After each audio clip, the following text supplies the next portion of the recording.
Hi guys, welcome to my YouTube channel. In today's video, we are going to learn about Python in Excel.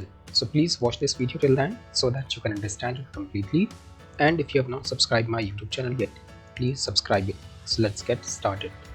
Python in Excel is now available in the current channel for Microsoft 365 Business and Enterprise subscriptions, right?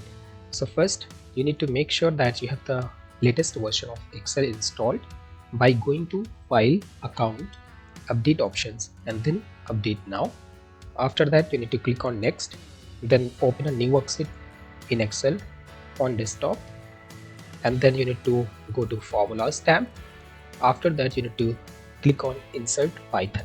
If you need any help with this functionality, then you can click on File, New, and then choose the Python in Excel tutorial. So this is how you can enable Python in Excel. If you like this video, please click on the like button and please subscribe my YouTube channel. And if you have any question, please post it in the comments section. Thank you for watching. Have a great day.